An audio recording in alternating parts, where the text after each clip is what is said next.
Hey everyone, it's Leonette. Welcome back to DIY Beauty on Purpose.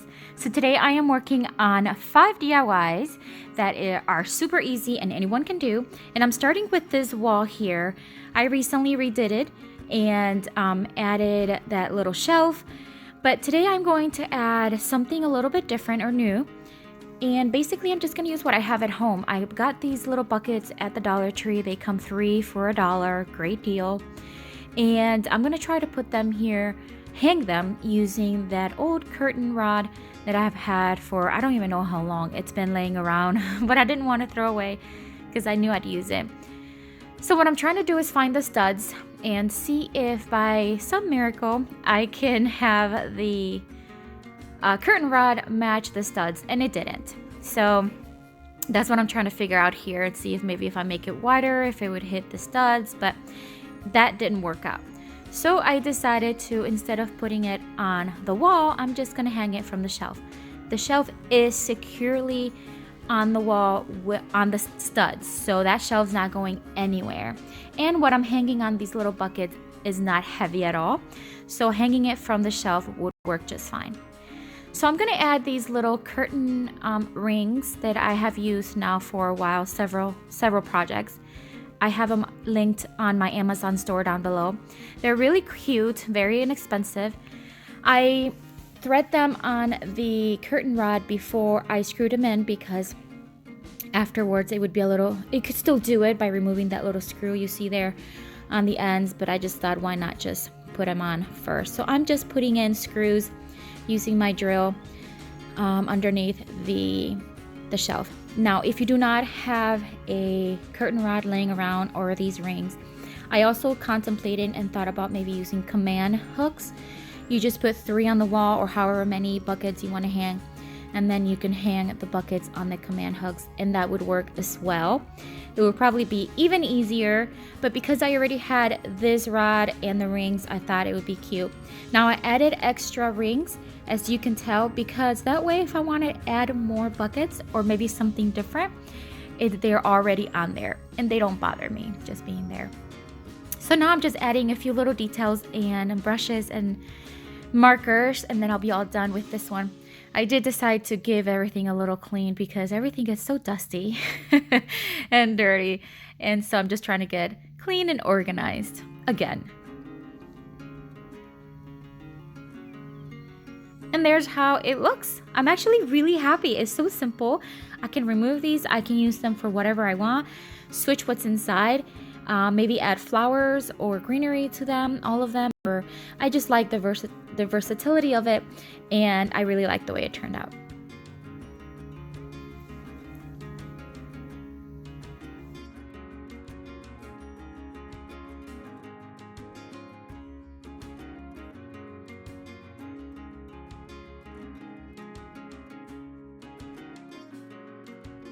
Alright, so for my next project, I am going to take this glass vase from the Dollar Tree and these larger popsicle sticks, and I'm going to just create a vase, a regular vase, but this is something anyone can do to make it a little bit more, I think is very chic, kind of like a French country chic, and I'm starting to really like that look a lot. So I am just taking several of the popsicle sticks and removing the little round part. You don't have to measure the way I'm doing it or the way I'm placing them on the vase. They don't have to be all the same size, but if you want to measure them, it's up to you, but I didn't because it's not necessary. So I am using Varathane stain in the sun bleached. And if you're doing this indoors and you are using a stain such as this one, I suggest you make sure it's ventilated and have your windows open. So that's what I did here. But anyways, I'm just gonna put 1 coat of this stain. I think is super cute. It has a very toned down grayish, beige look. I just really like how natural it is. That's why I picked it. And you can certainly have this look or make this look with paint. Watered down paint would be absolutely fine for it. I just had the stain and I figured I'd use it. So now I'm just placing the sticks on the vase using hot glue, and as you can tell, I'm kind of putting them off center, so one higher than the other one and so on and so forth. I try to keep it as random as possible, so not all on the same level. I just try to keep it in different heights.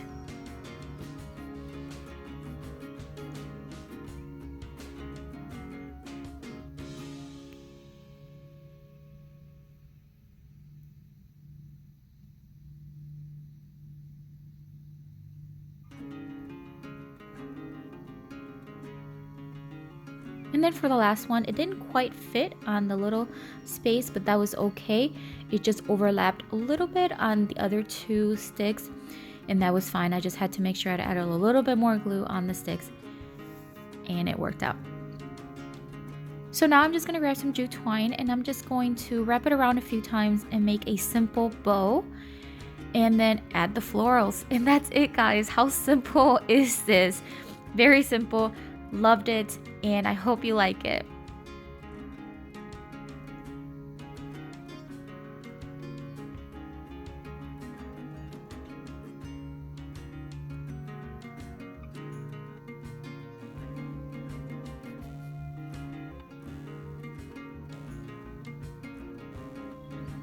I'm gonna add these florals that I got on Amazon. I've used them for several projects now. They're beautiful. I think they're called peonies. I just think they have that cute vintage feminine chic look, and I really into that style right now. And there you have it. Look how cute. I instantly put this in my living room because I really love the way it turned out.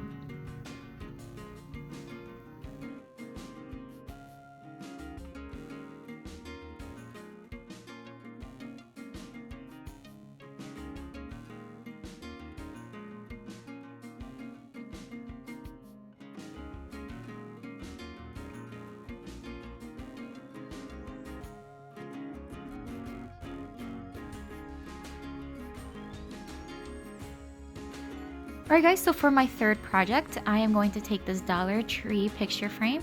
It is a glass frameless picture frame, and I'm just gonna remove everything from it and just keep the glass portion of it.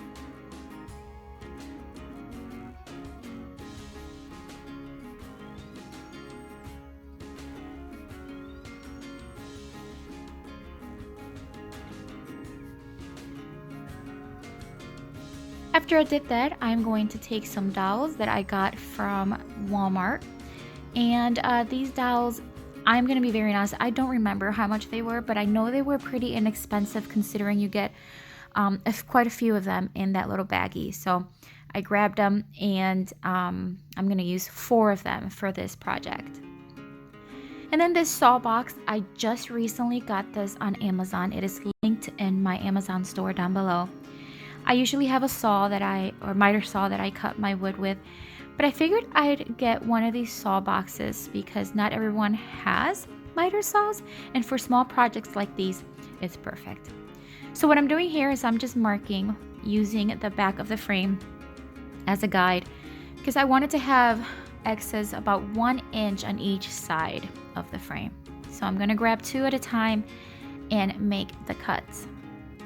This box is super easy, but you do have to be careful, of course, as always. Next, what I've learned from using it, this was my first time using it. Very easy to use, but I will get one of those like grippy things that you would put like underneath something so it doesn't slip and slide, because it was slipping and sliding a little bit, and I want to be safe. So for next time I use it, I want to make sure I'm going to put something underneath that keeps it from sliding. I sanded the ends to make sure they're nice and smooth and there are no splinters. And then I'm going to grab jute twine once again and just roll around right around the inch mark. So leaving about just about a ½ inch on the ends. And then I'm going to secure the jute twine using hot glue, and I'll do that on all 4 sides.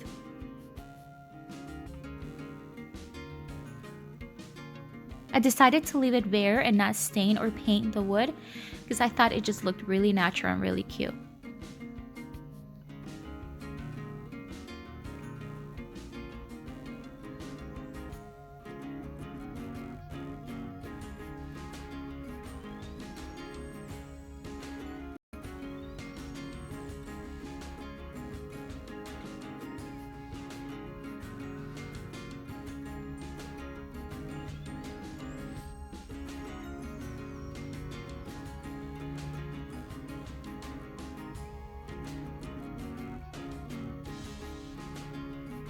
And then I repeated the same process on the other 2 dolls. Once I was done with that, I'm just kind of measuring here how it's going to fit. And I'm going to use some hot glue to secure it to the glass.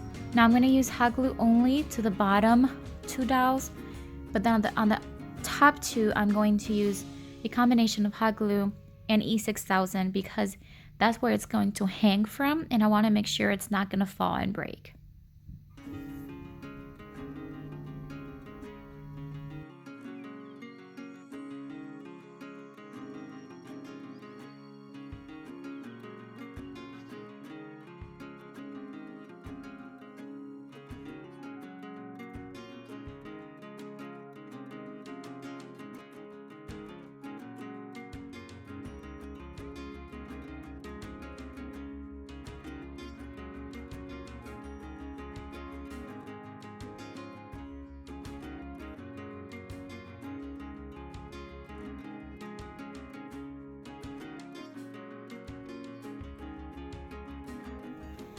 And then I'm just going to simply use more jute twine and just tie it to each end of the top 2 dolls. And I'm going to just tie it, just make a knot, leave of course some excess and that I can hang it from.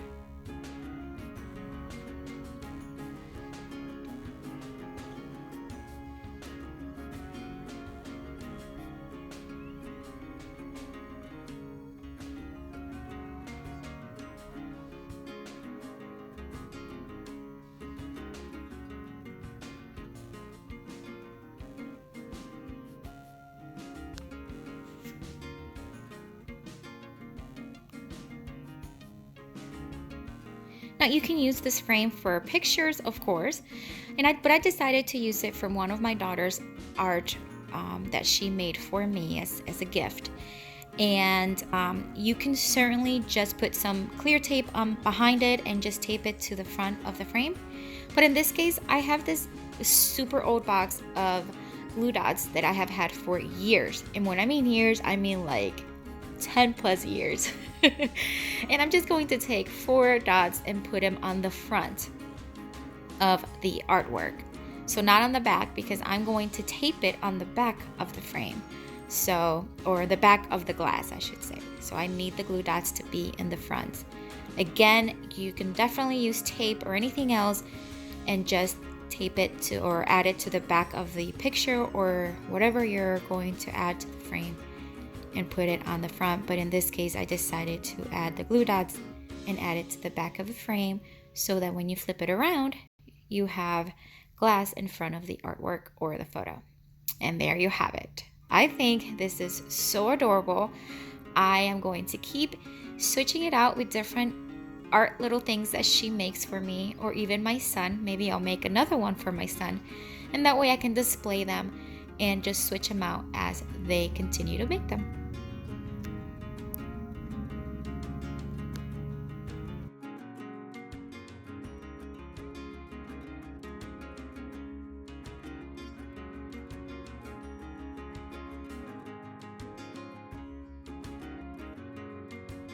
Alright, for my 4th project, I am using 2 placemats from the Dollar Tree.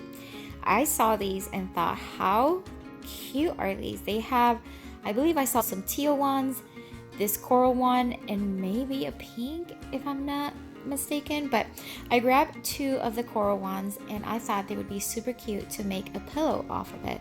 An outdoor pillow to be more exact. So I'm going to use some yarn and a yarn needle, and I'm just going to make a simple stitch with that, is that what would be called? All around the pillow. Now this is very easy, but it is time consuming. So I do warn you, if you're going to recreate this took me about an hour to complete, which doesn't seem like a lot, but it is. I just pretty much just sat, watched some TV, and stitched away. But it's simple. All you do is just do like a round stitch. So you start on one side. This is the part that takes the longest. It's threading all the yarn through. And I did cut way too much yarn, but I didn't need that much. So see, I'm just going to do like a round stitch there and do that all around.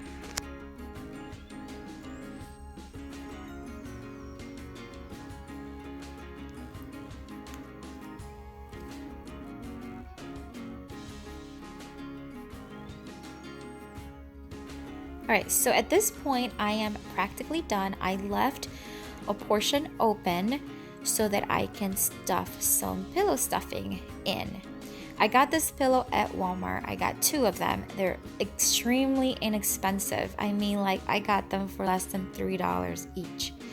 Really good to have on hand if you like to maybe upholster chairs or make pillows. I mean, you can use it for multiple uses. So I got these, and so I'm just gonna use some of the stuffing to stuff the coral pillow.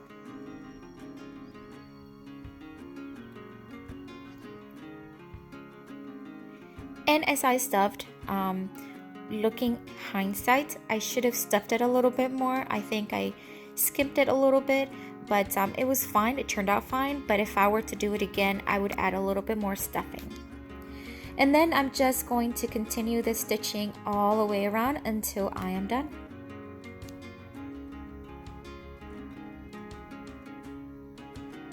And there you have it. Look how cute that looks. Outdoors, it's perfect next to my other pillows. And I just loved it. I think it just adds a different shape, a different color. And I think it looks perfect.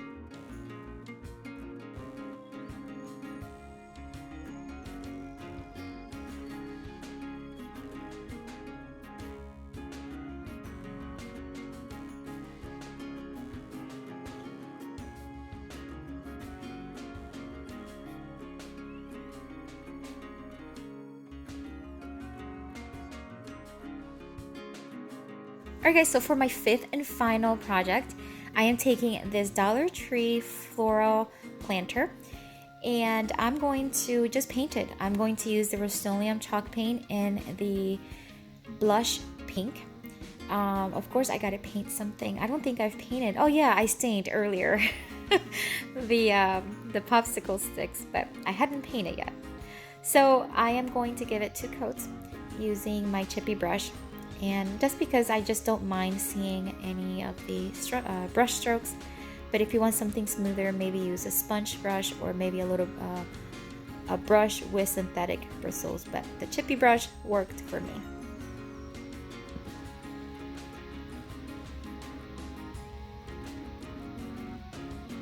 So originally I wanted to do what I'm doing here, is trace over with permanent marker the words that were already on the planter, and I did not like it. And I think you would agree, they just didn't look right. So I decided to stop doing it, and then I did always wanted to add with the larger permanent marker some little distress and little black trim just to add a little dimension. But then I did paint over the letters again, as you can see. It dried up pretty quickly, it covered pretty quickly. But now I decided to add a stencil. I got this stencil a while ago. Again, I've used it for other projects. And I just thought it was a perfect size, and it just says farmhouse. Now the letters are already on the planter. They are, what do you call it? Like lifted letters, textured. That's the word I'm looking for. But they're not too bad. So with the paint on, it really disguised it, and then with the stencil on it, you really can't tell unless you really look that they're there. But I'm going to use Rust-Oleum chalk paint and the charcoal, and I'm using a sponge stencil brush, and I am basically just dabbing it. I don't want these letters to have a full coverage stencil. I want them to look faded. So that's why you're gonna see that I'm gonna be done here very soon, because I do not want them to be fully painted, just kind of just distressed. I want it to be faded. And that's it. That'll be it for the project. How easy is that?